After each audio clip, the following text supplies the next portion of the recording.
Hello everyone, എല്ലാവർക്കും നമസ്കാരം. Welcome back to xylem.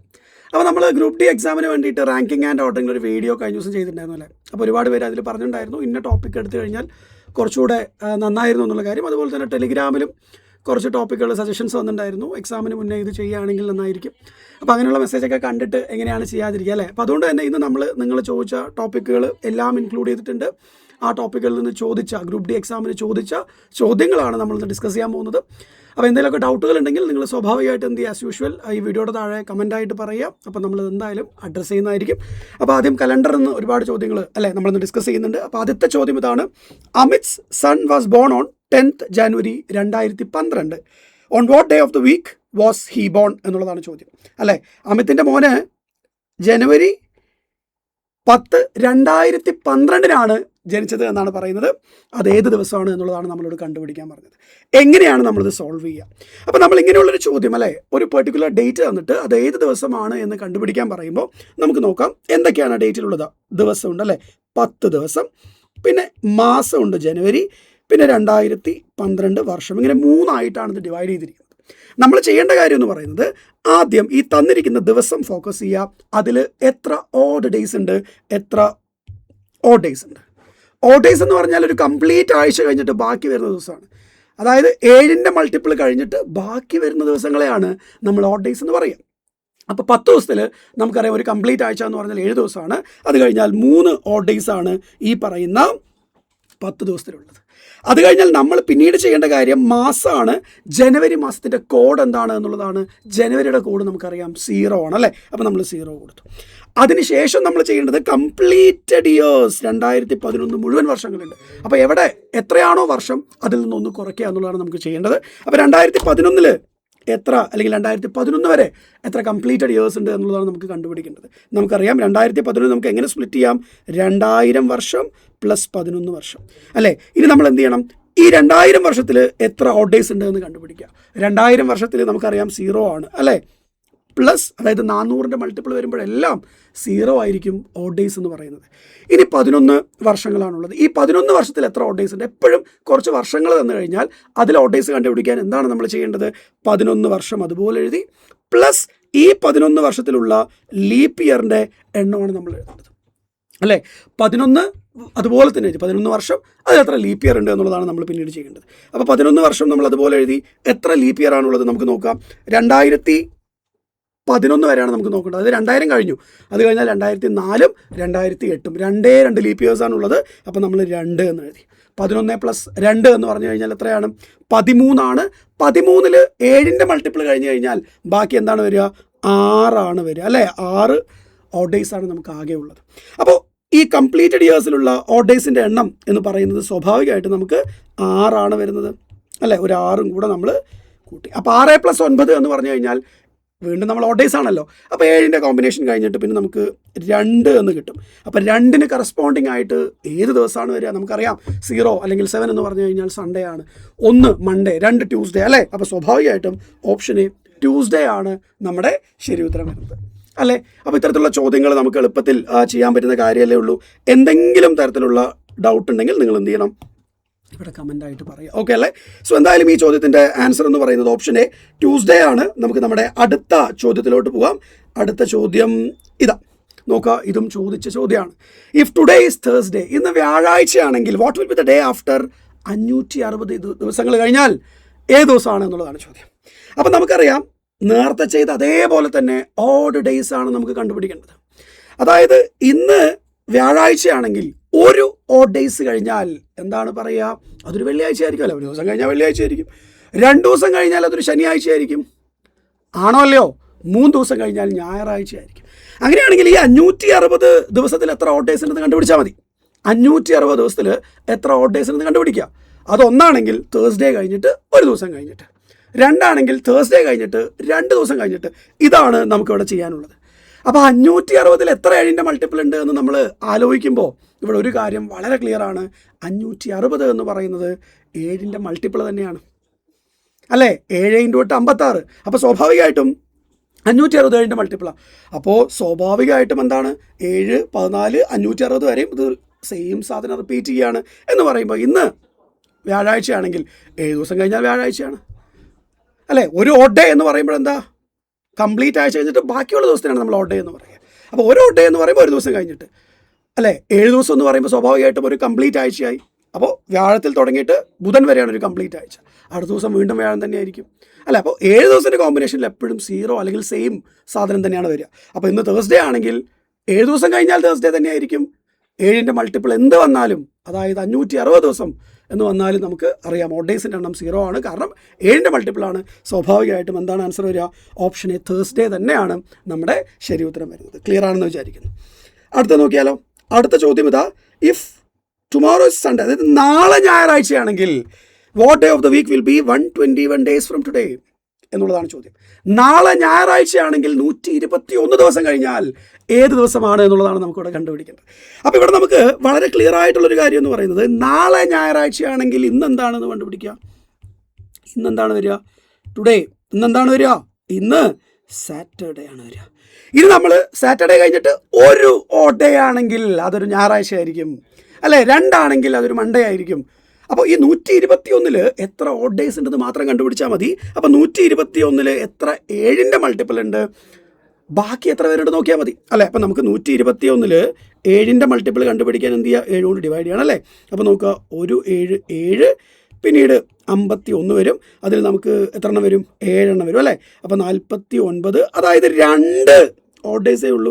അതല്ല, നിങ്ങൾക്ക് 121 ഏറ്റവും വലിയ 7ൻ്റെ മൾട്ടിപ്പിൾ എന്ന് പറഞ്ഞിട്ട് 119 ഐഡൻറ്റിഫൈ ചെയ്യാൻ പറ്റിക്കഴിഞ്ഞാൽ അതാണ് ഏറ്റവും നല്ലത്. അങ്ങനെ നമ്മൾ എക്സാമിന് ചെയ്യാനും പാടുള്ളൂ. നമുക്ക് ഓഡ് ഡേയ്സ് എന്ന് പറഞ്ഞു കഴിഞ്ഞാൽ 7ൻ്റെ മൾട്ടിപ്പിൾസ് കഴിഞ്ഞിട്ട് ബാക്കി വരുന്ന, അല്ലേ, റിമൈൻഡർ അല്ലെങ്കിൽ ശിഷ്ടം വരുന്ന ദിവസങ്ങളെയാണ് നമ്മൾ ഓഡ് ഡേയ്സ് എന്ന് പറയുക. അപ്പോൾ അത് നമ്മൾ മനസ്സിൽ ചെയ്യേണ്ടതാണ്. ഞാനിവിടെ ചുമ്മാ അത് ചെയ്തു എന്നേ ഉള്ളൂ. അപ്പോൾ 2 ഓഡ് ഡേയ്സ് എന്ന് കിട്ടി എന്ന് പറയുമ്പോൾ എന്താണ് മനസ്സിലാക്കേണ്ടത്? ശനിയാഴ്ച കഴിഞ്ഞിട്ട് 2 ദിവസം കഴിഞ്ഞാൽ എന്താണ്? സൺഡേ, മൺഡേ, അല്ലേ? സ്വാഭാവികമായിട്ടും അതൊരു മൺഡേ ആയിരിക്കും. ഓപ്ഷൻ ഡി, മൺഡേ ആണ് നമ്മുടെ ശരി ഉത്തരം വരുന്നത്, അല്ലേ? ഓപ്ഷൻ ഡി, മൺഡേ ആണ് നമ്മുടെ കറക്റ്റ് ആൻസർ ആവുന്നത്. എന്തെങ്കിലും തരത്തിലുള്ള ഡൗട്ടോ കൺഫ്യൂഷനോ ഉണ്ടോ? റെഡി അല്ലേ? റൈറ്റ്. അങ്ങനെയാണെങ്കിൽ അടുത്ത ചോദ്യം ഇതാ. യെസ്, അടുത്ത ചോദ്യം ഇതും ചോദിച്ച ചോദ്യമാണ്. What day of the week was 10th January 2006, അല്ലേ? 10 ജാനുവരി 2006 ഏത് ദിവസമാണ് എന്നുള്ളതാണ് നമ്മളോട് ചോദിച്ചിരിക്കുന്നത്.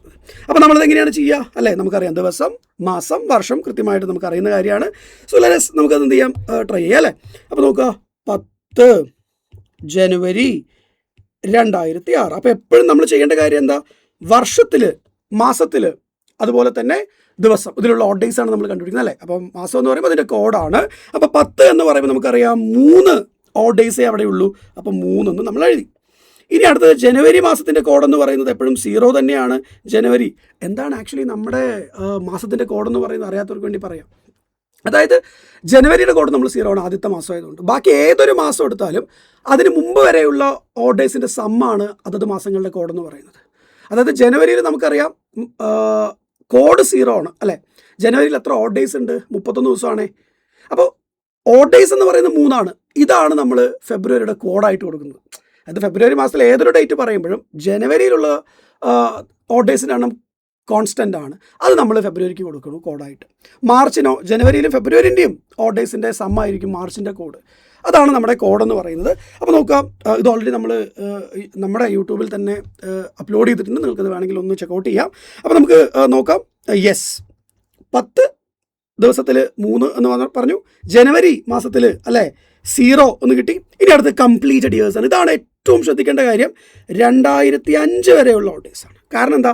നമ്മൾ ആദ്യം മുഴുവൻ വർഷങ്ങളിലെ ഓഡ് ഡേയ്സ് കണ്ടുപിടിക്കുക. അതായത് കലണ്ടറിൻ്റെ സ്റ്റാർട്ടിംഗ് പോയിന്റ് മുതൽ ഈ പറയുന്ന ഡേറ്റ് വരെയുള്ള ഓഡ് ഡേയ്സ് ആണല്ലോ കണ്ടുപിടിക്കേണ്ടത്. അപ്പോൾ ആദ്യം നമ്മൾ 1ാമത്തെ വർഷം, 2ാമത്തെ വർഷം, 10, 100, 1000, 2000, അങ്ങനെ 2005 വരെ, അതായത് ഡിസംബർ 31, 2005 വരെ നമ്മൾ കണ്ടുപിടിക്കുന്നു. അതുകൊണ്ട് ആണ് നമ്മൾ ഈ -1 ചെയ്യുന്നത്. കാരണം അത് കണ്ടുപിടിച്ചതിന് ശേഷം പിന്നെ 2006 ജനുവരി 10 വരെയുള്ള കാര്യങ്ങളാണ്, അല്ലെങ്കിൽ ഓഡ് ഡേയ്സ് ആണ് നമ്മൾ കണ്ടുപിടിക്കേണ്ടത്. അപ്പോൾ എപ്പോഴും ഇങ്ങനെയുള്ള ചോദ്യം തരുമ്പോൾ എത്രയാണോ വർഷം അതിനേക്കാളും ഒന്ന് കുറഞ്ഞിട്ട് അല്ലെങ്കിൽ കുറയ്ക്കുക, അതുവരെയുള്ള ഓഡ് ഡേയ്സ് കണ്ടുപിടിക്കുക. ബാക്കി ഈ പറയുന്ന ദിവസങ്ങളുടെ കോഡ് പ്ലസ് ദിവസങ്ങളുടെ ഓഡ് ഡേയ്സ് പ്ലസ് മാസത്തിൻ്റെ കോഡ് എന്നുള്ള രീതിയിൽ നമുക്ക് കണ്ടുപിടിക്കാൻ പറ്റും. ഇനി 2005 ഓഡ് ഡേയ്സിൻ്റെ എണ്ണം എന്താ? നമ്മൾ നേരത്തെ ചെയ്ത പോലെ 2000 എപ്പോഴും 400ൻ്റെ മൾട്ടിപ്പിളിൽ വരുന്നത് 0 ആയിരിക്കും, അല്ലേ? 2000 വരെ 0 ആണ്, പ്ലസ് 5 വർഷങ്ങളാണുള്ളത്. 2000 വരെ 0, 5 വർഷത്തിൽ 5 പ്ലസ് അതിലെത്ര ലീപ്പ് ഇയർ ഉണ്ട്, അല്ലേ? അപ്പോൾ നമ്മൾ നോക്കുക, 5 പ്ലസ് അതിലുള്ള ലീപ്പ് ഇയറിൻ്റെ എണ്ണം ഞാൻ വീണ്ടും അതേപോലെ എഴുതി. അപ്പോൾ നോക്കുക, 5 അതുപോലെ എഴുതുകയാണ്, പ്ലസ് എത്ര ലീപ്പ് ഇയർ ഉണ്ട് നോക്കുക. 2000 വരെ 0 ആണല്ലോ. അത് കഴിഞ്ഞിട്ട് ഒറ്റ വർഷമുള്ളൂ 2004 മാത്രം ലീപ്പ് ഇയർ. അതായത് 1 എന്ന് പറയുമ്പോൾ 6. വീണ്ടും നമുക്ക് കിട്ടുന്ന വാല്യൂ എന്ന് പറയുന്നത് വാല്യൂ എത്രയാണ്? 6 എന്ന് കിട്ടി അല്ലേ? 6 എന്ന് കിട്ടി. അപ്പോൾ 6 + 3 9 എന്ന് പറഞ്ഞാൽ 2. അതും എന്ത് തന്നെയാണ്? ഓപ്ഷൻ സി, ട്യൂസ്ഡേ അല്ലേ? ചൊവ്വാഴ്ച തന്നെയാണ് ഇവിടെ ശരി ഉത്തരം വരുന്നത്. എന്തെങ്കിലും ഡൗട്ട് ഇതിൽ ഉണ്ടെങ്കിൽ പ്ലീസ് ടെൽ മീ.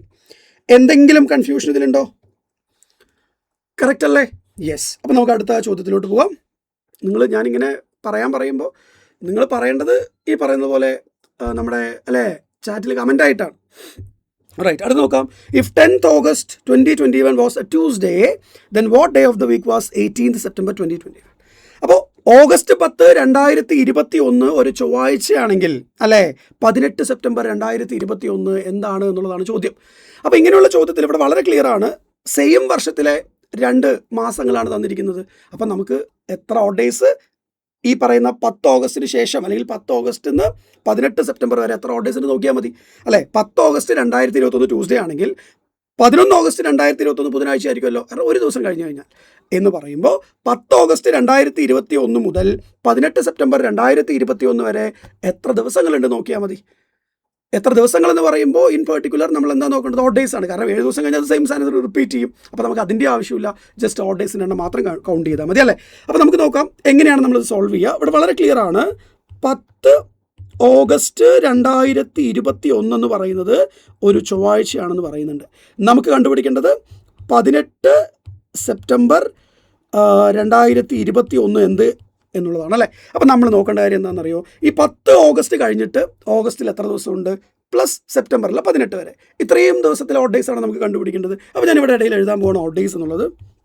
അപ്പോൾ ഇതിനിടയ്ക്ക് എത്ര ഓഡ് ഡേയ്സ് ഉണ്ട്? ഓഗസ്റ്റ് 10 കഴിഞ്ഞല്ലോ.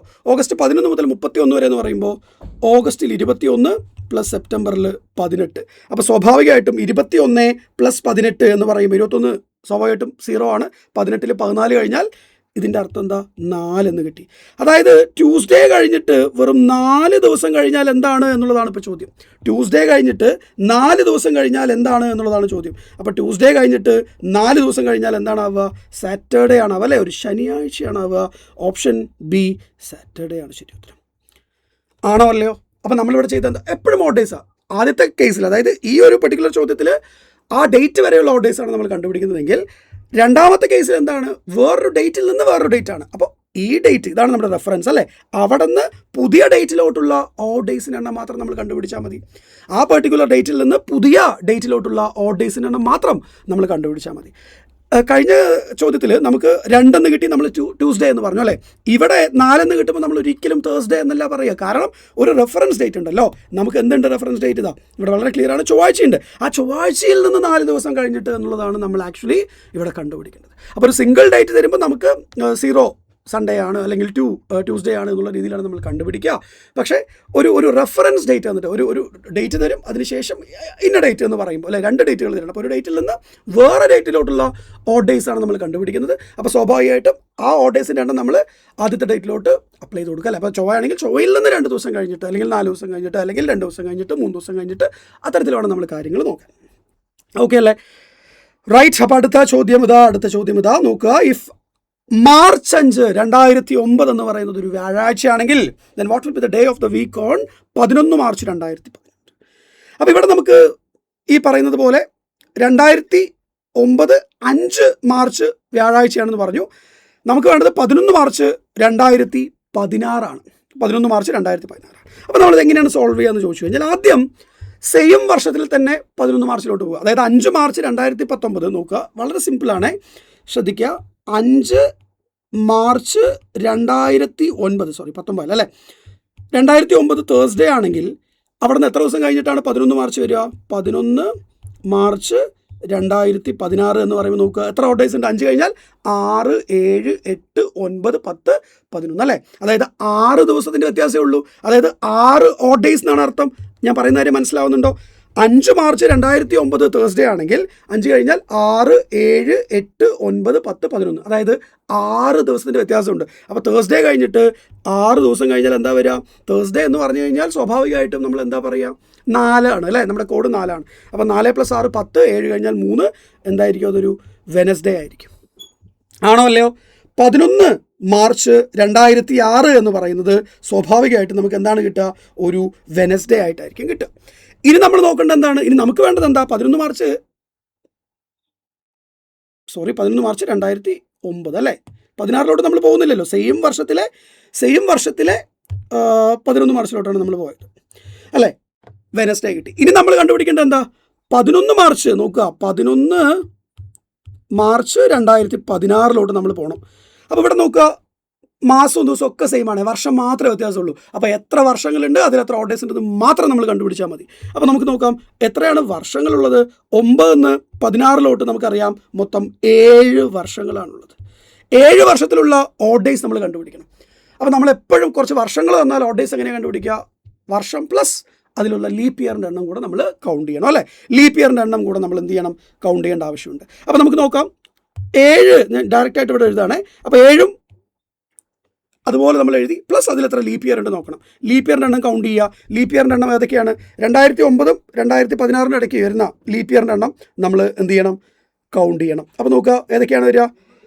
12 വരും, 16 വരും. കാരണം 11 മാർച്ച് വരെ വരുന്നുണ്ട്. സ്വാഭാവികമായിട്ടും ഫെബ്രുവരി 29 ഇൻക്ലൂഡ് ആവുന്നുണ്ട് അല്ലേ? അപ്പോൾ നമുക്ക് 2 ലീപ്പ് ഇയേഴ്സാണുള്ളത്, അതായത് 2 എന്ന് കിട്ടി. ആണോ അല്ലയോ? 2 ലീപ്പ് ഇയേഴ്സാണ്, 2 എന്ന് കിട്ടി. അപ്പോൾ 7 + 2 എന്ന് പറഞ്ഞാൽ വീണ്ടും 2 തന്നെയാണ് അർത്ഥം. അപ്പോൾ വെനസ്ഡേ കഴിഞ്ഞിട്ട് 2 ദിവസം കഴിഞ്ഞാൽ തേഴ്സ്ഡേ ഫ്രൈഡേ അല്ലേ? സ്വാഭാവികമായിട്ടും നമ്മുടെ ആൻസർ എന്ന് പറയുന്നത് ഫ്രൈഡേ ആണ്. Option D, Friday is the right answer. Option D, Friday ആണ് നമ്മുടെ ശരി ഉത്തരം വരുന്നത്. I hope it is clear. നമുക്ക് എന്ത് ചെയ്യാം? അടുത്ത ചോദ്യത്തിലോട്ട് പോകാം. ആൻഡ് യെസ്, 5 ഓഗസ്റ്റ് 2012 സൺഡേ ആണെന്നാണ് പറയുന്നത്. അങ്ങനെയാണെങ്കിൽ 17 സെപ്റ്റംബർ 2015 എന്താണ് എന്നുള്ളതാണ് ചോദ്യം. അപ്പോൾ സെയിം തിങ് അല്ലേ? അപ്പോൾ നമ്മൾ എന്താ ചെയ്യേണ്ടത് നോക്കാം. സെയിം വർഷത്തിലെ ആ പറയുന്ന മാസത്തിലോട്ട് നമ്മൾ പോകണം. അപ്പോൾ 5 ഓഗസ്റ്റ് 2012 ഒരു ഞായറാഴ്ചയാണെന്ന് പറഞ്ഞു. അങ്ങനെയാണെങ്കിൽ നമ്മൾ ചെയ്യേണ്ട കാര്യം എന്താ? 17 സെപ്റ്റംബർ 2012 പോവുക. അതെന്തായിരിക്കും? 17 സെപ്റ്റംബർ 2012 പോവുക, എന്തായിരിക്കും വരിക? അപ്പോൾ നമ്മൾ ഓഡേഴ്സിൻ്റെ എണ്ണം കണ്ടുപിടിക്കുക. ഓഗസ്റ്റിൽ 5 കഴിഞ്ഞാൽ ബാക്കി 26 ദിവസം ഉണ്ട് അല്ലേ? ഓഗസ്റ്റ് 31 അല്ലേ? ഓഗസ്റ്റ് 26. പിന്നെ സെപ്റ്റംബറിൽ 17 ആണ്. ഇത് രണ്ടും കൂടെ കൂട്ടുമ്പോൾ നമുക്ക് എത്രയാണ് ഈ പറയുന്ന ഓഡേഴ്സിൻ്റെ എണ്ണം വരിക?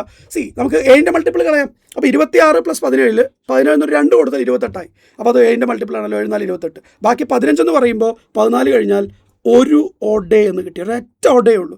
അപ്പോൾ 17 സെപ്റ്റംബർ 2012 എന്ന് പറയുന്നത് സ്വാഭാവികമായിട്ടും മൺഡേ ആയിരിക്കും വരിക അല്ലേ? മൺഡേ ആയിരിക്കും വരിക. ആണോ അല്ലയോ? നമുക്ക് എന്ത് കിട്ടി? 17 സെപ്റ്റംബർ 2012 മൺഡേ എന്ന് കിട്ടി. അങ്ങനെയാണെങ്കിൽ നമുക്ക് നോക്കേണ്ടത് എന്താണ്? 17 സെപ്റ്റംബർ 2015 പോകണം. എത്ര ഓഡേഴ്സ് ഉണ്ട് നമ്മൾ കണ്ടുപിടിക്കും. അപ്പോൾ എത്ര വർഷമുണ്ട്? 2012 മുതൽ 2015 വരെ അല്ലേ? മാസവും ദിവസവും സെയിം ആകുമ്പോൾ വർഷത്തിലെ മാത്രം ഓഡേഴ്സിൻ്റെ എണ്ണം നമ്മൾ കണ്ടുപിടിച്ചാൽ മതി. അപ്പോൾ നമുക്കറിയാം 3 വർഷങ്ങളാണുള്ളത്. ഈ 3 വർഷത്തിലുള്ള ഓഡേഴ്സിൻ്റെ എണ്ണം എങ്ങനെയാണ് കണ്ടുപിടിക്കുക? 3 അതുപോലെ എഴുതി, പ്ലസ് അതിലുള്ള ലീപ്പ് ഇയറിൻ്റെ എണ്ണം നമ്മൾ എഴുതണം അല്ലേ? ഇവിടെ 2012 ലീപ്പ് ഇയർ ആണെങ്കിൽ നമ്മൾ എടുക്കില്ല. കാരണം എന്താ? 2012 17 സെപ്റ്റംബർ മുതലേ നമ്മൾ തുടങ്ങുന്നുള്ളൂ. എപ്പോഴാണ് നമുക്ക് ലീപ്പ് ഇയർ ആണ് അല്ലെങ്കിൽ ലീപ്പ് ഇയർ ആണോ എന്നല്ലല്ലോ കണ്ടുപിടിക്കേണ്ടത്. നമുക്ക് എക്സ്ട്രാ ദിവസം കിട്ടാനാണ് നമ്മൾ ലീപ്പ് ഇയർ കണ്ടുപിടിക്കുന്നത്. അപ്പോൾ എക്സ്ട്രാ ദിവസം എന്ന് പറയുന്നത് ലീപ്പ് ഇയറിൽ ഏത് മാസത്തിലാണ് വരുന്നത്? ഫെബ്രുവരി 29 വരുന്നത്. അപ്പോൾ ഇവിടെ 17 സെപ്റ്റംബർ 2012 എന്ന് പറയുമ്പോൾ സ്വാഭാവികമായിട്ടും ഫെബ്രുവരി ഒക്കെ കഴിഞ്ഞു. ഇവിടെ സെപ്റ്റംബർ മുതലേ നോക്കുന്നില്ല. അപ്പോൾ ഓഡേഴ്സ് അവിടെ വരുന്നില്ല. അതുകൊണ്ട് 2012 നമ്മൾ എടുക്കുന്നില്ല. അത് കഴിഞ്ഞാൽ പിന്നീട് വരുന്നത് ഏതാ? പിന്നീട് അതും വരുന്നുമില്ല അല്ലേ? പിന്നെ 13 14 15 ഇതൊന്നും ഈ പറയുന്ന ലീപ്പ് ഇയർ അല്ല, അതായത് 0 തന്നെയാണ്. അപ്പോൾ മൺഡേ കഴിഞ്ഞിട്ട് 3 ദിവസം കഴിഞ്ഞാൽ എന്താണെന്നാണ് ചോദ്യം. That is Thursday. നമ്മുടെ ആൻസർ എന്താണ് വരിക? വ്യാഴാഴ്ച. ഓപ്ഷൻ ബി, തേഴ്സ്ഡേ ആണ് ശരി ഉത്തരം വരുന്നത്. ആണല്ലോ? സോ ഇതൊക്കെയാണ് പ്രധാനമായിട്ടും ചോദിച്ചിട്ടുള്ള ചോദ്യങ്ങൾ ഫ്രം ദ ടോപ്പിക് കലണ്ടർ എന്ന് പറയുന്നത്. അപ്പോൾ നിങ്ങളുടെ ഡൗട്ടുകളെല്ലാം ക്ലിയർ ആണെന്ന് ഞാൻ വിചാരിക്കുന്നു അല്ലേ? കുറേ പേര് പറഞ്ഞു കലണ്ടർ വേണം. അപ്പോൾ പ്രധാനപ്പെട്ട ചോദ്യങ്ങളെല്ലാം നമ്മളിവിടെ ഇൻക്ലൂഡ് ചെയ്തിട്ടുണ്ട്. എന്തെങ്കിലും ഡൗട്ടുകൾ ഉണ്ടെങ്കിൽ നിങ്ങൾക്ക് അല്ലേ വീണ്ടും എന്ത് ചെയ്യാം? ഇവിടെ കമൻ്റായിട്ട് ചോദിക്കാം. വേറെ ടോപ്പിക്കുകൾ വേണമെങ്കിൽ നിങ്ങൾക്ക് ചോദിക്കാം. മാക്സിമം അല്ലേ നമ്മളെ കൊണ്ടാവുന്ന കാര്യങ്ങളൊക്കെ നമ്മൾ ചെയ്യാൻ റെഡിയാണ്. നമ്മളെല്ലാവരും റെഡിയാണ്. സൈലം മൊത്തത്തിൽ റെഡിയാണ്. അപ്പോൾ നമുക്ക് അടുത്ത ചോദ്യത്തിലോട്ട് പോകാം. അടുത്ത് നിങ്ങൾ പറഞ്ഞത് സിലോജിസം എന്ന് പറയുന്നുണ്ടായിരുന്നു അല്ലേ? സിലോജിസം എന്ന് പറയുന്നുണ്ടായിരുന്നു. അപ്പോൾ അതിൽ ഏറ്റവും പ്രധാനപ്പെട്ട റീസെൻ്റ്ലി നടന്ന ചോദ്യങ്ങൾ തന്നെയാണ് നമ്മളിവിടെ നോക്കാൻ പോകുന്നത്. അപ്പോൾ നോക്കാം. ഓൾ മെഷീൻസ് ആർ ടൂൾസ് എന്ന് പറയുന്നത് അല്ലേ? എല്ലാ മെഷീൻസും ടൂൾസാണ്. അപ്പോൾ നമ്മളെങ്ങനെയാണ് ഈ പറയുന്ന വെൻ ഡയഗ്രം വരയ്ക്കുക? എല്ലാ മെഷീൻസിനെയും നമ്മൾ ടൂൾസായിട്ട് വരച്ചു. എല്ലാ മെഷീൻസും ടൂളാണ്. അപ്പോൾ നമ്മൾ നോർമലായിട്ട് ഈ രീതിയിൽ എല്ലാ മെഷീൻസും ടൂൾസ് എന്നുള്ള രീതിയിൽ വരച്ചു അല്ലേ? അടുത്ത് ഓൾ മെഷീൻസ് ആർ എക്യുപ്മെൻറ്റ്സ് എന്ന് പറയുന്നുണ്ട്. അപ്പോൾ എല്ലാ മെഷീൻസും എക്യുപ്മെൻ്റ് ആണെന്ന് പറയുമ്പോൾ നമ്മൾ ഒരിക്കലും എല്ലാ മെഷീൻസും ഇങ്ങനെ ആക്കിയിട്ട് എക്യുപ്മെൻറ്റ് വരയ്ക്കാൻ പറ്റില്ല. കാരണം എന്താ? ഇവിടെ നമ്മൾ പറയാത്തൊരു കാര്യം പറഞ്ഞു, അതായത് എല്ലാ എക്യുപ്മെൻറ്റും ഈ പറയുന്നത് പോലെ ടൂൾസ് ആണ് എന്ന് പറഞ്ഞു. നമ്മളെപ്പോൾ വരയ്ക്കുമ്പോഴും മിനിമം ഓവർലാപ്പിംഗ് എന്നാണ് പറയുക. അതായത് ഒരാളെയും ടച്ച് ചെയ്യാതെ കുറച്ച് ഭാഗങ്ങൾ വരയ്ക്കാൻ പറ്റുവാണെങ്കിൽ അങ്ങനെയേ നമ്മൾ വരയ്ക്കാൻ പാടുള്ളൂ. അല്ലാതെ കംപ്ലീറ്റ് ആയിട്ട് ഒരാളിനകത്ത് എന്നുള്ള രീതിയിൽ അല്ലെങ്കിൽ അങ്ങനെ തന്നെ പറയണം അല്ലേ. ഇവിടെ പറഞ്ഞിട്ടില്ലല്ലോ എല്ലാ ഈ പറയുന്നത് പോലെ എക്യുപ്മെൻറ്റുകളും ടൂൾസ് ആണെന്ന് പറഞ്ഞിട്ടില്ല. അങ്ങനെ പറഞ്ഞാലോ ഓക്കെ. ഇവിടെ പറഞ്ഞെന്താ, മെഷീൻസ് എല്ലാം എക്യുപ്മെൻറ്റിനകത്ത് വരണം. അപ്പോൾ സ്വാഭാവികമായിട്ടും നമുക്ക് വരയ്ക്കാൻ പറ്റുന്ന രീതി എന്ന് പറയുന്നത് മെഷീൻസിനെ മൊത്തം എക്യുപ്മെൻറ്റിലകത്താക്കിയിട്ട് ബാക്കിയുള്ള ഭാഗങ്ങൾ എവിടെയും ടച്ച് ചെയ്യാതെ ആരെയും ടച്ച് ചെയ്യാതെ പുറത്തോട്ട് നമ്മൾ വരയ്ക്കണം. അപ്പോൾ ഈ രീതിയിലാണ് നമ്മൾ എന്ത് ചെയ്യുക, നമ്മുടെ വെൻ ഡയഗ്രം വരയ്ക്കുക. അടുത്ത സം എക്യുപ്മെൻറ്റ്സ് ആർ ടോയ്സ് എന്ന് പറയുന്നുണ്ട്. എക്യുപ്മെൻറ്റിൻ്റെ കുറച്ച് ഭാഗങ്ങൾ ടോയ്സ് ആണെന്ന് പറയുന്നുണ്ട്. അപ്പോൾ നമ്മൾ കുറച്ച് ഭാഗങ്ങൾ വേറെ ആരെയും ടച്ച് ചെയ്യാതെ കുറച്ച് ഭാഗങ്ങൾ ടോയ്സ് ആയിട്ട് നമ്മൾ വരച്ചു അല്ലേ. ഓൾറെഡി ഈ പറയുന്ന പോലെ ടൂളായിട്ട് കൊടുത്തു. അപ്പോൾ ടോയ്ക്ക് നമ്മൾ ടോയ് തന്നെ എഴുതി. ഇനി നമ്മൾ ഓരോ കൺക്ലൂഷനായിട്ട് നോക്കുകയാണ്. Some toys are machines. ടോയ്സും മെഷീൻസും തമ്മിൽ കണക്ഷൻ കാണുന്നുണ്ടോ? ടോയ്സും മെഷീൻസും തമ്മിൽ കണക്ഷൻ കാണുന്നുണ്ടോ? ഇല്ല. സോ തെറ്റാണ്. അടുത്ത് നോക്കുക, സം എക്യുപ്മെൻറ്റ്സ് ആർ ടൂൾസ് എന്ന് പറയുന്നുണ്ട്. ഇയും ടിയും തമ്മിൽ ഇതാ ടൂളാണ് ടി. അപ്പോൾ ഇയും ടിയും തമ്മിൽ പച്ചയും ഈ പറയുന്ന പേർപ്പിളും തമ്മിൽ കണക്ഷൻ കാണുന്നുണ്ട്. സ്വാഭാവികമായിട്ടും 2 ശരിയാണ്. Option B only conclusion two follows ആണ് നമ്മുടെ ശരി ഉത്തരം വരുന്നത് അല്ലേ. Option B only conclusion two follows ആണ് നമ്മുടെ കറക്റ്റ് ആൻസർ ഇവിടെ വരുന്നത്. ഞാൻ ക്ലിയർ ആണെന്ന് വിചാരിക്കുന്നു. അടുത്ത ചോദ്യത്തിലോട്ട് നമുക്ക് പോകാം. All markers are pens. എല്ലാ മാർക്കറുകളും പേനയാണെന്നാണ് പറയുന്നത് അല്ലേ. അപ്പോൾ സ്വാഭാവികമായിട്ടും നമുക്ക് എല്ലാ മാർക്കറിനെയും നമ്മൾ എന്ത് ചെയ്യാണ്, പേനയായിട്ട് വരച്ചു. എല്ലാ മാർക്കറും പേനയായിട്ട് വരച്ചു. അടുത്ത വീണ്ടും എല്ലാ മാർക്കറും സ്കെച്ചസ് ആണെന്ന് പറയുന്നത്. അപ്പോൾ ഇത് നമ്മൾ നേരത്തെ ചെയ്ത പോലെ ചെയ്യണം. എല്ലാ മാർക്കറും സ്കെച്ചുകളാകുമ്പോൾ സ്വാഭാവികമായിട്ടും ഈ രീതിയിൽ വരയ്ക്കാൻ നമുക്ക് നിവൃത്തിയുള്ളൂ. എല്ലാ മാർക്കേഴ്സും സ്കെച്ചസ് ആണ്. വീണ്ടും എല്ലാ മാർക്കേഴ്സും ചോക്കാണെന്ന് പറയുന്നത്. അപ്പോൾ എല്ലാ മാർക്കറുകളിലെയും ചോക്കായിട്ട് നമ്മൾ എങ്ങനെയാണ് വരയ്ക്കുക ചോദിച്ചു കഴിഞ്ഞാൽ എല്ലാ മാർക്കറിനെയും ചോക്കായിട്ട് നമ്മൾ വരയ്ക്കണം.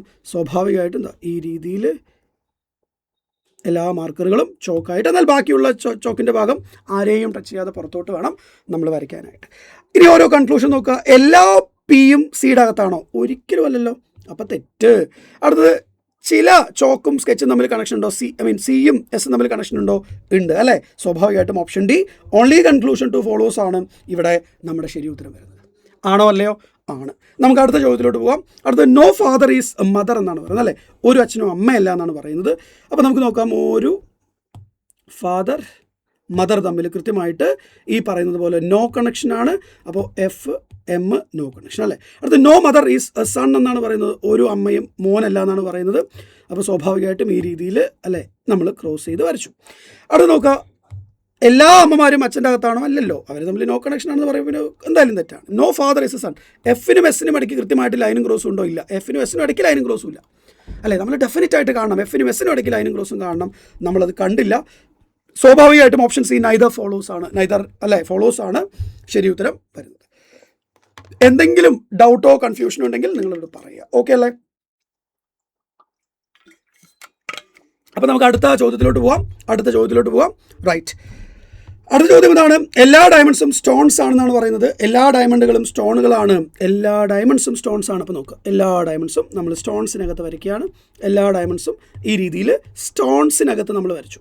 അടുത്ത no diamond is a necklace. ഒരു ഡയമണ്ടും നെക്ലസ് അല്ല എന്നാണ് പറയുന്നത്. അപ്പോൾ ഡയമണ്ടിനാണ് ഈ പറയുന്ന ലൈനും ക്രോസും എന്നുള്ളത് കൃത്യമായിട്ട് മനസ്സിലാക്കുക. No diamond is a necklace.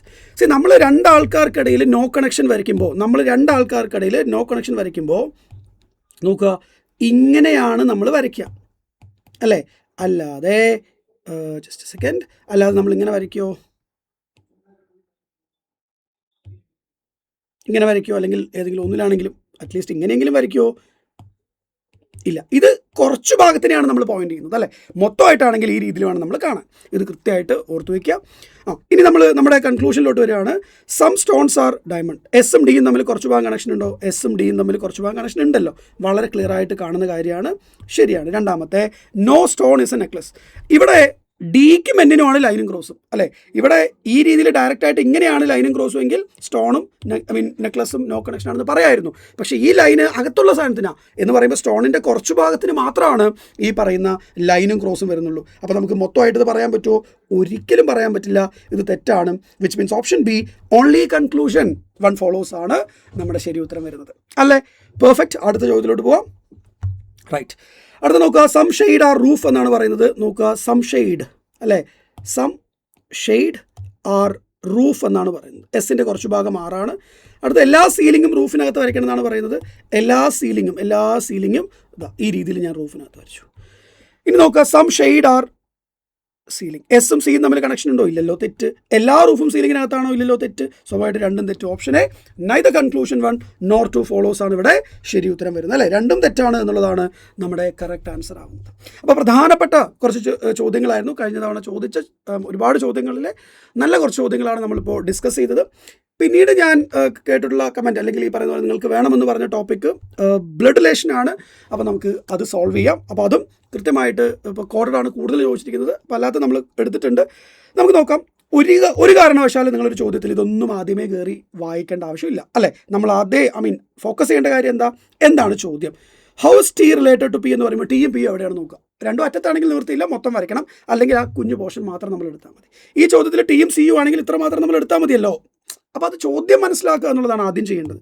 അപ്പോൾ ഇവിടെ നമുക്ക് ടിയും പിയും ആണ്, രണ്ടും രണ്ടറ്റത്താണ്, സ്വാഭാവികമായിട്ടും മൊത്തമായിട്ട് വരയ്ക്കണം. അപ്പോൾ നോക്കുക, ടി ഹാഷ് എന്ന് പറഞ്ഞാൽ ഡോട്ടറാണ്, അല്ലേ? അപ്പോൾ T is the daughter of Q എന്ന് കിട്ടി. ക്യൂവും പേഴ്സൻറ്റേജ് ആണ്, അപ്പോൾ Q is the father of C എന്ന് കിട്ടി. സി വീണ്ടും പേഴ്സൻറ്റേജ് ആണ്, C is the father of N എന്ന് കിട്ടി. ഹാഷ് എന്ന് പറഞ്ഞ ഡോട്ടറാണ്, N is the daughter of P എന്ന് കിട്ടി. ഈ രീതിയിൽ നമുക്ക് കാര്യങ്ങൾ കിട്ടി. How is T related to P എന്ന് പറഞ്ഞു കഴിഞ്ഞാൽ പിയുടെ ആരാണ് ടി? പിയുടെ ആരാണ്? പിയുടെ ഹസ്ബൻഡിൻ്റെ സിസ്റ്ററാണ്. ഓപ്ഷൻ സി ഹസ്ബൻഡ്സ് സിസ്റ്ററാണ് ശരി ഉത്തരം വരുന്നത്. മലയാളം ഞാനിത് അവിടെ വെച്ചിട്ടുണ്ട്, അല്ല ഈസി ആയിട്ട് സോൾവ് ചെയ്യാൻ പറ്റുന്ന കാര്യമുള്ളൂ, ഭയങ്കര കൺഫ്യൂസിങ് ആയിട്ടുള്ള കാര്യമൊന്നുമല്ല. അപ്പോൾ എന്തായാലും നിങ്ങൾ നോക്കുക, മലയാളം വേണമെങ്കിൽ. അടുത്ത ചോദ്യത്തിലോട്ട് പോകാം. വീണ്ടും എന്താണ്? How is E related to P എന്നുള്ളതാണ് ചോദ്യം, അല്ലേ? രണ്ടും രണ്ടറ്റത്താണ്, നിവൃത്തിയില്ല, മൊത്തം എടുക്കണം. അപ്പോൾ എപ്പോഴും ആദ്യം ചോദ്യം മനസ്സിലാക്കുക, എന്നിട്ട് ആ ചോദ്യത്തിൽ വേണ്ട സിമ്പലുകൾ മാത്രം എങ്ങനെയാണ് വരുന്നത് എന്നുള്ളത് പിന്നീടേ നമ്മൾ നോക്കേണ്ട ആവശ്യമുള്ളൂ എന്നുള്ള കാര്യം ഒന്നുകൂടി ഞാൻ സ്ട്രെസ് ചെയ്യുകയാണ്. അപ്പോൾ how is E related to P എന്ന് പറയുമ്പോൾ ആദ്യം ഈ പേഴ്സൻറ്റേജ് ആണ്, percentage the father. So E is the father of C എന്ന് കിട്ടി. സി ഹാഷ് ആണ്, C is the daughter of Q എന്ന് കിട്ടി. അടുത്ത് ക്യൂ ഹാഷ് അല്ലാണ്, so Q is the daughter, അല്ലേ? Q is the daughter of L എന്ന് കിട്ടും. എൽ പ്ലസ് പി ആണ്, L is the mother of B എന്ന് കിട്ടി. How is L is the mother of P അല്ലേ വരിക? L is the mother of P എന്ന് കിട്ടി. എന്താണ് ചോദ്യം? How is E related to P? പിയുടെ ആരാണ്? പിയുടെ സിസ്റ്ററിൻ്റെ ഹസ്ബൻഡാണ് ഈ sister's husband. Option B is the right answer, അല്ലേ? പിയുടെ സിസ്റ്ററിൻ്റെ ഹസ്ബൻഡ്. അപ്പോൾ എപ്പോഴും ഇങ്ങനെയുള്ള ചോദ്യത്തിൽ നമ്മൾ ശ്രദ്ധിക്കേണ്ടത് എവിടെ നിന്ന് എങ്ങോട്ടാണ്. റിലേറ്റഡ് ടു പി ആണെങ്കിൽ പിയുടെ ആരാണ് മറ്റേ ആൾ. അപ്പോൾ പിയിൽ നിന്ന് വേണം നമ്മൾ റിലേഷൻ നോക്കി വരാനായിട്ട്, പിയിൽ നിന്ന് വേണം നമ്മൾ എന്ത് ചെയ്യാൻ, കണക്ഷൻ നോക്കി വരാനായിട്ട്. ഓക്കെ അല്ലേ? റൈറ്റ്. പിന്നീട് മലയാളം ഉണ്ട്, അഗെയിൻ നിങ്ങൾക്ക് നോക്കാം. പിന്നീട് നമ്മൾ കൂടുതൽ കണ്ട ചോദ്യം എന്ന് പറയുന്നത് ഇത്തരത്തിലാണ്, ഡയറക്റ്റായിട്ട് സിമ്പിൾ സ്റ്റേറ്റ്മെൻറ്റ് എന്നുള്ള രീതിയിൽ വരുന്ന രീതിയിലുള്ള ചോദ്യങ്ങളാണ്. അപ്പോൾ നോക്കാം. R is the brother of C എന്നാണ് പറയുന്നത്, അല്ലേ? R is the brother of C. അപ്പോൾ ആറ് ബ്രദറാണ് ആരുടെ? സിയുടെ. C is the sister of A. C എന്ന് പറയുന്നത് സഹോദരിയാണ് എയുടെ. A is the father of G. A അച്ഛനാണ് ജിയുടെ. G is the son. G സണ്ണാവുമ്പോൾ എച്ചിന് ജിയുടെ അമ്മയാണ്, കാരണം ഓൾറെഡി അച്ഛനെയാണ്, അല്ലേ? സ്വാഭാവികമായിട്ടും ഈ രീതിയിൽ വന്നു. How is R related to H? എച്ചിൻ്റെ ആരാണ്? അപ്പോൾ എച്ചിൽ നിന്ന് വേണം നമ്മൾ നോക്കാം, അല്ലേ? അപ്പോൾ എച്ചിൻ്റെ ഹസ്ബൻഡിൻ്റെ ബ്രദറാണ് വരിക, അല്ലേ? സിസ്റ്ററിൻ്റെ ബ്രദർ എന്ന് പറഞ്ഞാൽ അവരുടെ ബ്രദർ തന്നെയാണ്, ഹസ്ബൻഡിൻ്റെ സിസ്റ്ററിൻ്റെ ബ്രദർ, അങ്ങനെ നോക്കേണ്ട ആവശ്യമില്ല, ഇതെല്ലാം സിബ്ലിങ്സാണ്. അപ്പോൾ സ്വാഭാവികമായിട്ടും നമുക്ക് എന്താണ് വരിക? ഓപ്ഷൻ സി ഹസ്ബൻഡ്സ് ബ്രദറാണ് ശരി ഉത്തരം വരുന്നത്, അല്ലേ? ഓപ്ഷൻ സി ഹസ്ബൻഡ്സ് ബ്രദറാണ് നമ്മുടെ കറക്റ്റ് ആൻസർ ഇവിടെ ആവുന്നത്. അടുത്ത നമുക്ക് നോക്കാം. Jayant introduced a man to his friend as a son of his wife's father. അപ്പോൾ ഇങ്ങനെയുള്ള ചോദ്യം, അല്ലെ? കോൺവേഴ്സേഷൻ രീതിയിലുള്ള അല്ലെങ്കിൽ സംഭാഷണ രീതിയിലുള്ള ചോദ്യങ്ങൾ നമ്മൾ എങ്ങനെയാണ് സോൾവ് ചെയ്യുക ചോദിച്ചു കഴിഞ്ഞാൽ, ഇവിടെ ഒരാൾ സംസാരിക്കുന്നുണ്ടാവും, ആ സംസാരിക്കുന്ന ആളുടെ പെർസ്പെക്റ്റീവ് നമുക്ക് കാര്യങ്ങൾ മനസ്സിലാക്കാൻ പറ്റും, അല്ലെങ്കിൽ ഒരാളെക്കുറിച്ചായിരിക്കും നമ്മൾ പറയുക, അതിൻ്റെ പെർസ്പെക്റ്റീവ് നമുക്ക് കൃത്യമായിട്ട് കാര്യങ്ങൾ മനസ്സിലാക്കാൻ സാധിക്കും. അപ്പോൾ ജയന്ത് ഒരാളെ പരിചയപ്പെടുത്താണ്, അല്ലേ? ഒരാളെ പരിചയപ്പെടുത്താണ് ആരോട്? ടു ഹിസ് ഫ്രണ്ട്, അല്ലേ? സുഹൃത്തിനോട് പറയുകയാണ്. ആസ് എങ്ങനെയാണ്? സൺ ഓഫ്, മകനാണ് ആരുടെ? സൺ ഓഫ് ഹിസ് ആണ് ആര്? ജയന്ത്, അല്ലേ? ജയന്തിൻ്റെ വൈഫിൻ്റെ അച്ഛൻ്റെ മകനാണ്. അപ്പോൾ നോക്കുക, ജയന്തിൻ്റെ വൈഫിൻ്റെ അച്ഛൻ്റെ മകൻ എന്ന് പറയുമ്പോൾ ജയന്തിൻ്റെ ഭാര്യയുടെ സഹോദരനാണ്. How is the man related to Jayant? ജയന്തിൻ്റെ ആരാ? ജയന്തിൻ്റെ ഭാര്യയുടെ സഹോദരൻ എന്ന് പറയുമ്പോൾ എന്താണ്? ബ്രദർ ഇൻ ലോ ആണ്. Option B brother in law is the right answer.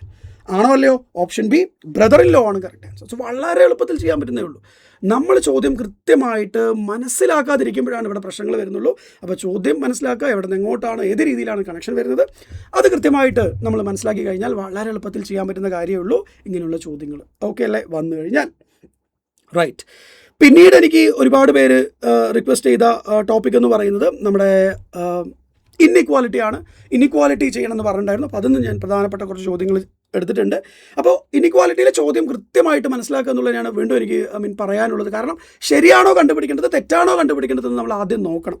അപ്പോൾ find out the conclusion which is not true. അപ്പോൾ തെറ്റായിട്ടുള്ളതാണ് നമുക്ക് കണ്ടുപിടിക്കണം. അപ്പോൾ നമുക്കത് കാണാൻ പറ്റില്ലല്ലോ. അപ്പോൾ ഓരോന്നായിട്ട് നോക്കുക.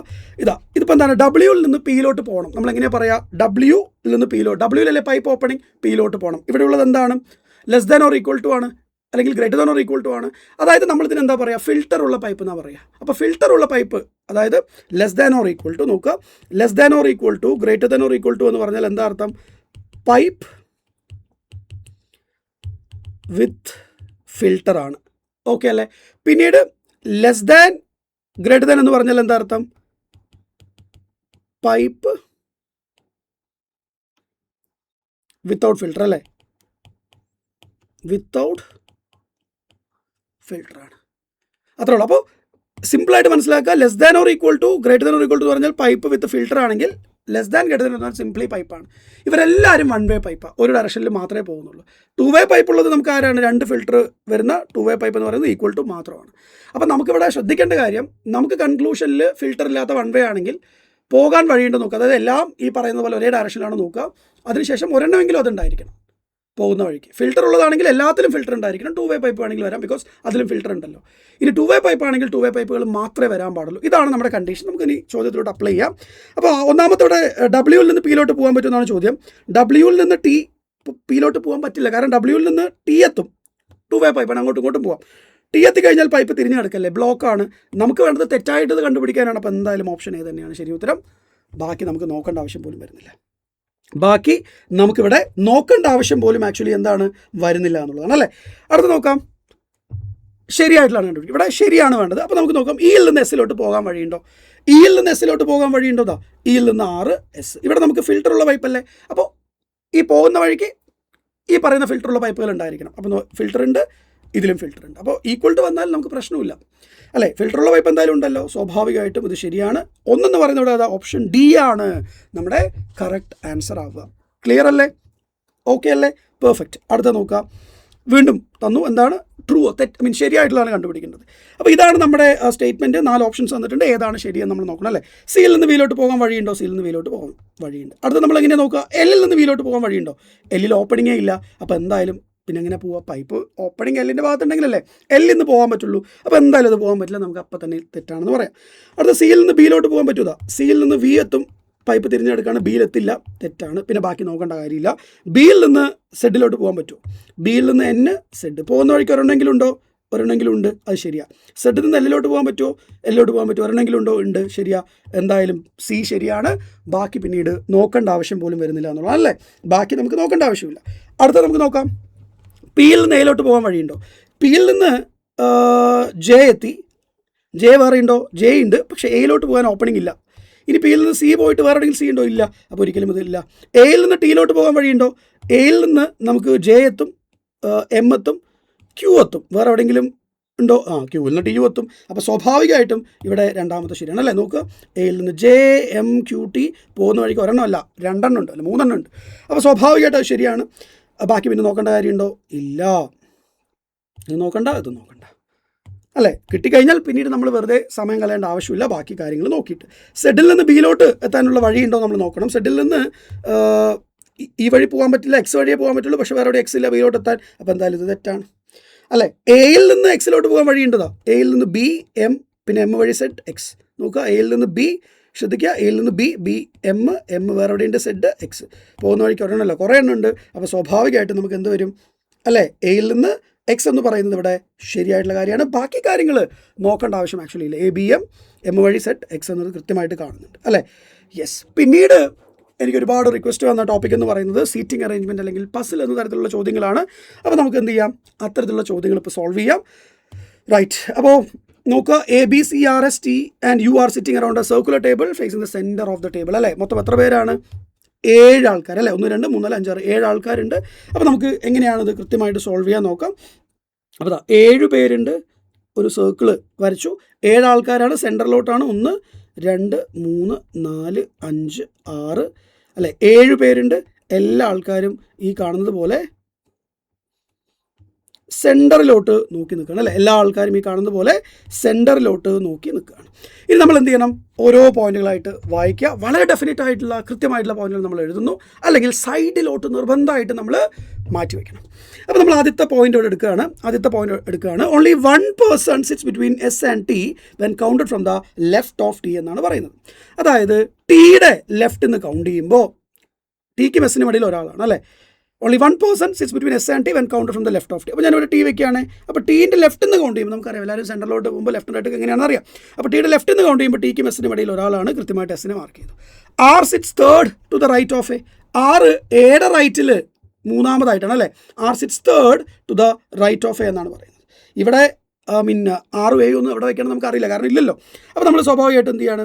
R sits third to the right of A എന്ന് പറയുമ്പോൾ എ 1 2 മൂന്നാമതായിട്ട് 6 എന്നുള്ളത് നമ്മൾ സൈഡിലോട്ട് നോട്ട് ചെയ്ത് വെച്ചു. ബിക്കോസ് ആ പോയിന്റ് നമുക്ക്, അല്ലേ, ഇപ്പോൾ മാർക്ക് ചെയ്യാൻ പറ്റുന്നില്ല. U sits third to the left of C. സിയുടെ ലെഫ്റ്റിൽ മൂന്നാമതായിട്ടാണ് യു വരുന്നത്. അത് നമ്മൾ സൈഡിലോട്ട് അപ്പം തന്നെ മാർക്ക് ചെയ്തു. ബിക്കോസ് നമുക്കത് എങ്ങനെ വരണമെന്ന് അറിയില്ലല്ലോ. U sits third to the left of C. R sits to the immediate right of U. 6 യുവിൻ്റെ തൊട്ട് വലത് ഭാഗത്ത്. അപ്പോൾ ഓൾറെഡി നമുക്ക് 6 ഇവിടെ ഉണ്ട്. യുവിൻ്റെ വലത് ഭാഗത്താണെന്ന് പറയുമ്പോൾ യു ഇവിടെ വരും. യു ഇവിടെ വന്നു കഴിഞ്ഞാൽ 2 പേര് കഴിഞ്ഞിട്ട് സി എന്ന് പറയുമ്പോൾ ഈ രീതിയിൽ സിയെ നമുക്ക് മാർക്ക് ചെയ്യാൻ പറ്റി, അല്ലേ? B is not an immediate neighbour of U. ബിയും യുവും അടുത്തടുത്ത് വരില്ല എന്ന് പറയുന്നുണ്ട്. നോക്കുക, ബിയും യുവും ഒരിക്കലും അടുത്തടുത്ത് വരാൻ പറ്റില്ല, അല്ലേ? B is not an immediate neighbour of U. How many people sit between B and T when count from the right of B എന്നുള്ളതാണ് ചോദ്യം. ബിയുടെ വലത് ഭാഗത്ത് നിന്ന് കൗണ്ട് ചെയ്യുമ്പോൾ ബിക്കും ടിക്കും ഇടയിൽ എത്ര പേരുണ്ട് എന്നുള്ളതാണ് നമുക്കിവിടെ കണ്ടുപിടിക്കേണ്ടത്, അല്ലേ? അപ്പോൾ നമുക്കിനി നോക്കാം.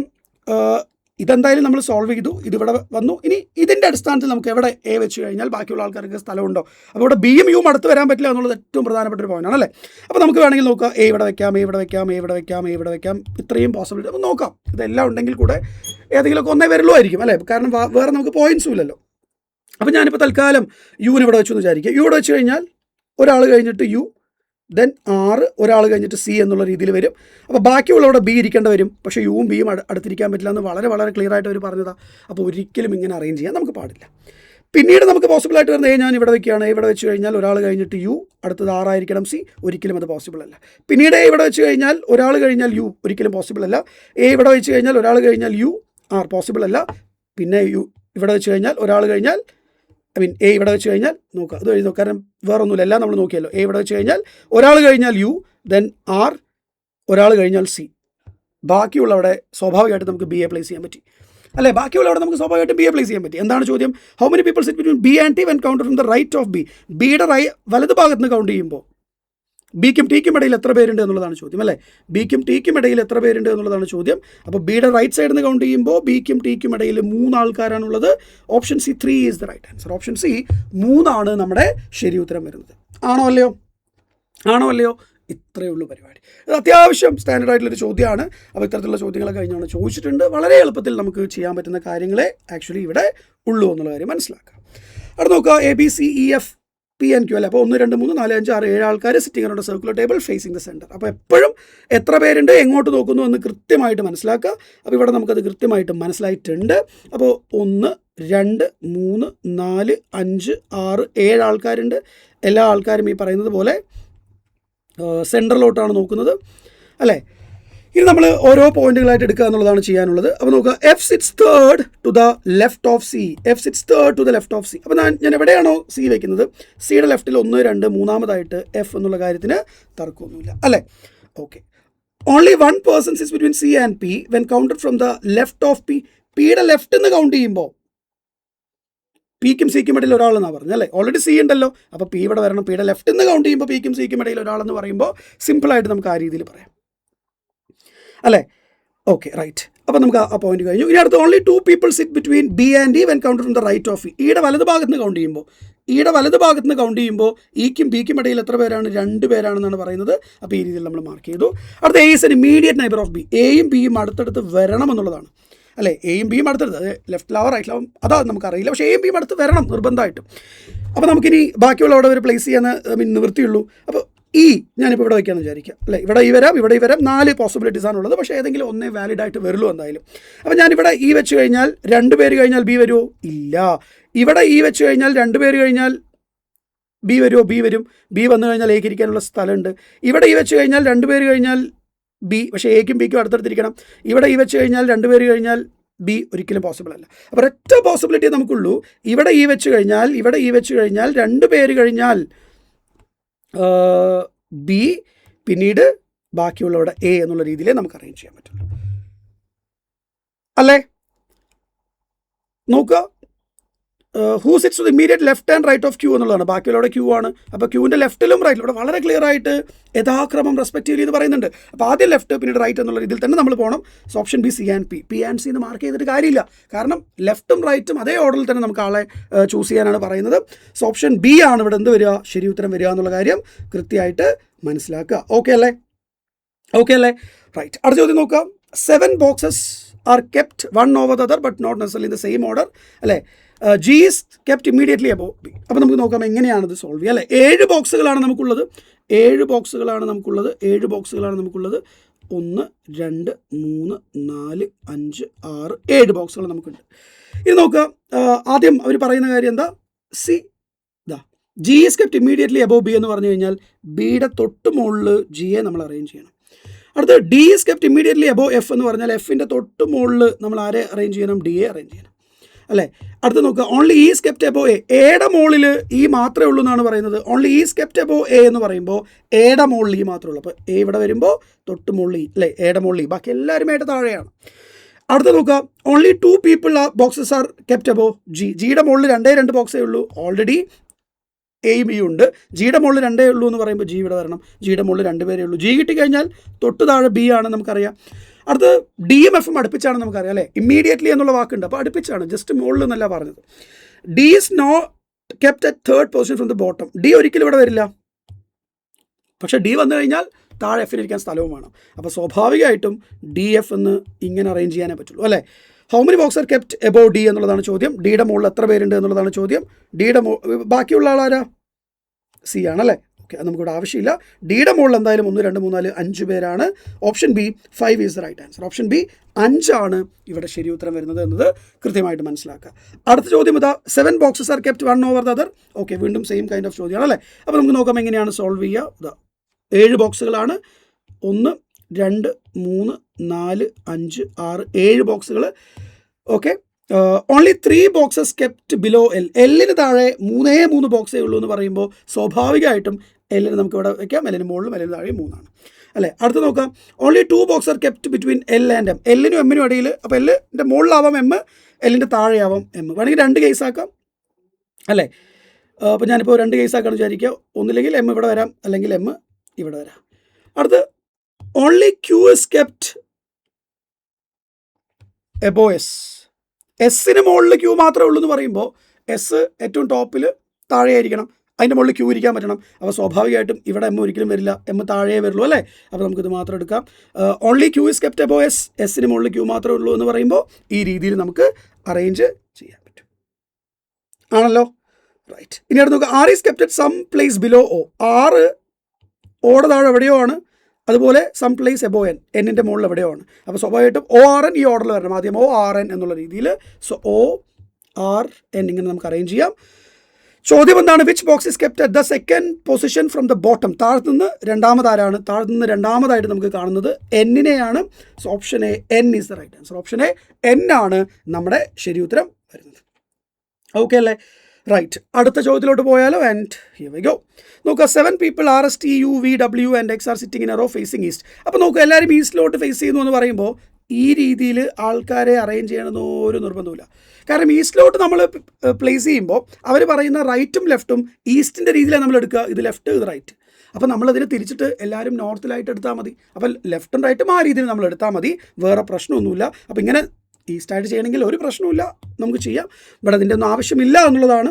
എപ്പോഴും നമ്മൾ നോർത്തായിട്ട് എടുത്താൽ മതി. കാരണം ഈസ്റ്റിൽ നമ്മൾ ലെഫ്റ്റും റൈറ്റും എങ്ങനെ വരും നമുക്കറിയാമല്ലോ. അപ്പോൾ നോർത്തിൽ എങ്ങനെയാണ് വരും നമുക്കറിയാം. അപ്പോൾ സ്വാഭാവികമായിട്ടും നോർത്തായിട്ട് എടുത്താൽ മതി, വേറെ പ്രശ്നമൊന്നുമില്ല എന്നുള്ളതാണ്. അല്ലേ? അപ്പോൾ 7 ആൾക്കാരാണ് ഈ രീതിയിൽ നമ്മൾ 7 ആൾക്കാരെ അറേഞ്ച് ചെയ്യുകയാണ്. നോർത്താണ് 1 2 3 അല്ലേ 4 5 6 7 പേര്. എല്ലാ ആൾക്കാരും നോർത്തായിട്ട് എടുക്കാം. കാരണം നോർത്തിൻ്റെ ലെഫ്റ്റും റൈറ്റും നമ്മൾ എടുക്കാൻ പോകുന്നില്ല. ഈസ്റ്റിൻ്റെ ലെഫ്റ്റ് റൈറ്റ് നമ്മൾ എടുക്കാൻ പോകുന്നില്ല. അപ്പോൾ സ്വാഭാവികമായിട്ടും അവിടെ പ്രശ്നങ്ങളൊന്നും വരില്ല. ഇനി നോക്കുക, V seated third from the right end. അപ്പോൾ ഈസ്റ്റിൽ ഫേസ് ചെയ്യുന്ന ആൾക്കാരുടെ റൈറ്റ് എൻഡ് ഇതും ലെഫ്റ്റ് എൻഡ് ഇതും ആയിരിക്കും. നോർത്തിൽ വരുമ്പോൾ ലെഫ്റ്റ് എൻഡ് ഇതും റൈറ്റ് എൻഡ് ഇതും ആയിരിക്കും. ഇത്രയേ ഉള്ളൂ. അത് ബോധപൂർവ്വം നമ്മൾ ചെയ്താൽ മതിയല്ലോ, വെറുതെ എന്തിനാണ് അല്ലേ? അപ്പോൾ നമുക്ക് നോക്കാം, V is seated third from the right end of the row. അതായത് വി വലത് ഭാഗത്ത് നിന്ന് 3, വി അല്ലേ, 6 V is third from the right end of the row. So V ഇവിടെ വന്നു. അടുത്ത S is fourth to the left of W എന്നാണ് പറയുന്നത്. ഡബ്ല്യുവിൻ്റെ ലെഫ്റ്റിൽ 1, 2, 3 നാലാമതായിട്ട് എസ് ഇരിക്കണം എന്നുള്ളതാണ് അല്ലേ. S is fourth to the left of W. ഡബ്ല്യുവിൻ്റെ ലെഫ്റ്റിൽ നാലാമതായിട്ട് എസ് ഇരിക്കണം എന്നുള്ളതാണ്. അടുത്ത് നോക്കുക, R is seated to the right of V and at one of the ends. 6 right of V ആണ് ആൻഡ് ഒരു എൻഡിലുമാണ്. അപ്പോൾ സ്വാഭാവികമായിട്ടും 6 ഇവിടെ വരെയല്ലേ നിവൃത്തിയുള്ളൂ അല്ലേ. റൈറ്റിലാണ് എൻഡിലുമാണെന്ന് പറഞ്ഞു. റൈറ്റിൽ 2 സ്പോട്ടേ ഉള്ളൂ, അതിൽ എൻഡിലാണെന്ന് പറയുമ്പോൾ സ്വാഭാവികമായിട്ടും അത് നമുക്ക് ചെയ്യാൻ പറ്റുന്ന കാര്യമുള്ളൂ. അടുത്ത് നോക്കുക, സി ഡബ്ല്യു കഴിഞ്ഞിട്ട് 3 പേര് കഴിഞ്ഞിട്ട് എസ് എന്നുള്ള രീതിയിൽ ഇരിക്കണം. ഡബ്ല്യു ഇവിടെ വന്നു കഴിഞ്ഞാൽ 3 പേര് കഴിഞ്ഞിട്ട് എസിന് ഇരിക്കാൻ സ്ഥലമുണ്ടോ? ഒരൊറ്റ പോസിബിലിറ്റിയേ ഉള്ളൂ, ഡബ്ല്യു ഇവിടെ വരണം അല്ലേ. 3 പേര് കഴിഞ്ഞിട്ട് എസ് എന്ന് പറയുമ്പോൾ നോക്കുക, ഡബ്ല്യു കഴിഞ്ഞിട്ട് 1, 2, 3 എസ് എന്ന് പറയുമ്പോൾ എസ് ഈ രീതിയിൽ വരിക നമുക്ക് നിവൃത്തിയുള്ളൂ അല്ലേ. അടുത്ത് നോക്കുക, അടുത്ത പോയിന്റ് നോക്കുക, only 1 person is seated between T and S. ടിക്കും എസിനും ഇടയിൽ ഒരാളാണ്. എസിൻ്റെ ലെഫ്റ്റിൽ നോക്കിയിട്ട് കാര്യമുണ്ടോ? ഇല്ല. ടിക്കും എസിനും ഇടയിൽ ഒരാളെന്ന് പറയുമ്പോൾ എസിൻ്റെ റൈറ്റിൽ നോക്കിയിട്ടേ കാര്യമുള്ളൂ. U does not sit at any of the extreme end. U ഒരു അറ്റത്തായിരിക്കില്ല, സ്വാഭാവികമായിട്ട് ഇവിടെ അറ്റത്ത് യു വരും. ബാക്കിയുള്ള ആൾ എക്സ് ആണ്. ചോദ്യം, who is seated at the extreme left end of the row അല്ലേ. ലെഫ്റ്റ് സൈഡിൽ ലെഫ്റ്റ് എൻഡിൽ ആരാണ്? വളരെ ക്ലിയർ ആയിട്ട് നമുക്ക് മനസ്സിലാക്കാൻ പറ്റും, എക്സ് ആണ്. So option B, X is the right answer here അല്ലേ. ഓപ്ഷൻ ബി, എക്സ് ആണ് നമ്മുടെ ശരി ഉത്തരം ഇവിടെ വരുന്നത്. ആണോ അല്ലയോ? ക്ലിയർ ആണെന്ന് വിചാരിക്കുന്നു. അപ്പോൾ അടുത്ത ചോദ്യം ഇതാണ് വീണ്ടും.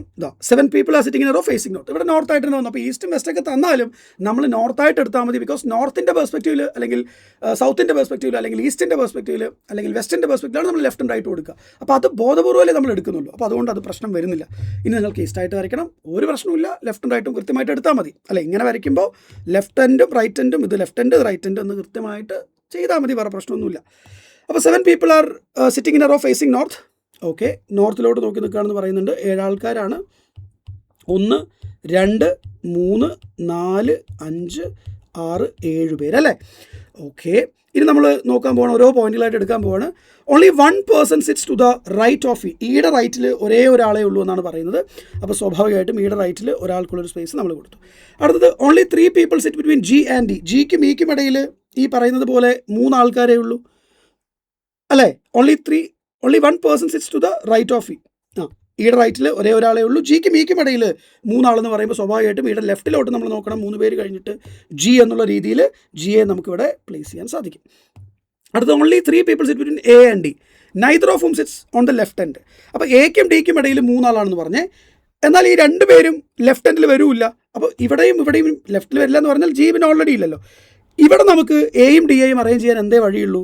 ഇവിടെ എ അല്ലെങ്കിൽ ഡി. 3 പേര് കഴിഞ്ഞിട്ട് ഇവിടെ അല്ലെങ്കിൽ ഡി. ഇത് മാത്രമേ നമുക്കിപ്പോൾ തൽക്കാലം അറിയുള്ളൂ. കാരണം 3 പേര് ഇടയിൽ വരണം. മൊത്തം 7 പേരാണ്. 2 പേര് പറ്റില്ല, കാരണം ലെഫ്റ്റ് ഹാൻഡ് എടുക്കാൻ പാടില്ല എന്ന് പറഞ്ഞു, അത് ഒഴിവായി. പിന്നീട് ജി, അതും വേണ്ട. പിന്നീടുള്ളതിൽ 3 പേര് ഇടയിൽ 2 പേരെന്ന് പറയുമ്പോൾ 5 പേരിൽ ബാക്കിയുള്ളതിൽ 2 അറ്റത്ത് എയും ഡിയും വരിക എന്നുള്ളത് നിവൃത്തിയുള്ളൂ. അപ്പോൾ ഈ 2 പേര് കഴിഞ്ഞിട്ട് ബാക്കിയുള്ള അറ്റത്ത് എയും ഡിയും എവിടെയോ വരാം എന്ന് മാത്രമേ നമുക്കിപ്പോൾ തൽക്കാലം അറിയുന്നുള്ളൂ അല്ലേ. ബിക്കോസ് അവർ കൃത്യമായിട്ട് പറഞ്ഞു, neither of whom sits on the left end. 2 പേരും ലെഫ്റ്റ് എൻഡിൽ നിൽക്കുന്നില്ല. അപ്പോൾ നമ്മൾ റൈറ്റിലോട്ട് നോക്കണം. F sits immediately to the right of C. അതായത് എഫ് സിയുടെ തൊട്ട് റൈറ്റിലാണെന്നാണ് പറയുന്നത്. അപ്പോൾ 2 പേർക്ക് അടുപ്പിച്ചിരിക്കാൻ പറ്റിയ സ്ഥലം ഇവിടെ ഉണ്ടോ? ഇവിടെ മാത്രമേ ഉള്ളൂ. ഇവിടെ എയും ഡിയും ആയി, പിന്നെ ഇവിടെ മാത്രമേ ഉള്ളൂ. അപ്പോൾ സ്വാഭാവികമായിട്ടും F sits immediately to the right of C എന്ന് പറയുമ്പോൾ സി എഫ് നമ്മളിങ്ങനെ അറേഞ്ച് ചെയ്യണം. Only 1 person sits between A and B. എക്കും ബിക്കും ഇടയിൽ ഒരാളാണെന്ന് പറയുമ്പോൾ എവിടെയാണ് എക്ക് ഇവിടെ സ്ഥാനം ഉണ്ടാവുക നോക്കുക. ഇവിടെ എ വന്നു കഴിഞ്ഞാൽ എക്കും ബിക്കും ഇടയിൽ ഇത് ഓൾറെഡി എഫ് ഉണ്ട്. അപ്പോൾ അത് പോസിബിളേ അല്ല. ഇവിടെ ഡി വരും ചെയ്യും, ഇവിടെ എ വരും അല്ലേ. ഇവിടെ എ വന്നു, ഇവിടെ ഡി വന്നു. എക്കും only 1 person sits between A and B എന്നാണ് പറയുന്നത്. അപ്പോൾ എക്കും ബിക്കും ഇടയിൽ ഒരാളെന്ന് പറയുമ്പോൾ ഈ രീതിയിൽ ബി എ അറേഞ്ച് ചെയ്യുക എന്നുള്ളത് മാത്രമാണ് നമ്മുടെ മുമ്പിലുള്ള ഓപ്ഷൻ എന്ന് പറയുന്നത്. ചോദ്യം എന്താണ്? Who sit second to the left of C. സിയുടെ ലെഫ്റ്റിൽ രണ്ടാമതായിട്ട് ഇരിക്കുന്നത് ആരാണ് എന്നുള്ളതാണ് ചോദ്യം. അപ്പോൾ സി നോക്കുക, സി നമ്മൾ നോക്കുക. സിയുടെ ലെഫ്റ്റിൽ രണ്ടാമതായിട്ടിരിക്കുന്നത് അല്ലേ ജി ആണ്. Option C, G is the right answer here. Okay അല്ലേ. അപ്പോൾ ഇത്രയും ടോപ്പിക്കുകളാണ് നിങ്ങളിപ്പോൾ ഈ അല്ലെങ്കിൽ ഈ പറയുന്നത് പോലെ ടെലിഗ്രാമിലൊക്കെ എനിക്ക് വന്നിട്ടുള്ള മെസ്സേജസ് അല്ലെങ്കിൽ ഞാൻ കണ്ട മെസ്സേജുകളിൽ നിന്നാണ് ഞാൻ പറയുന്നത്. അപ്പോൾ ഈ ടോപ്പിക്കുകളൊക്കെയാണ് നിങ്ങൾക്ക് വേണ്ടതെന്ന് പറഞ്ഞു. അപ്പോൾ എന്തായാലും എക്സാമിന് മുന്നേ വേണമെന്നുള്ള കമൻറ്റുകളൊക്കെ കണ്ടു. അപ്പോൾ അതുകൊണ്ട് തന്നെയാണ് നമ്മൾ ഇപ്പം തന്നെ ഈ പറയുന്ന വീഡിയോ എടുക്കുന്നത്.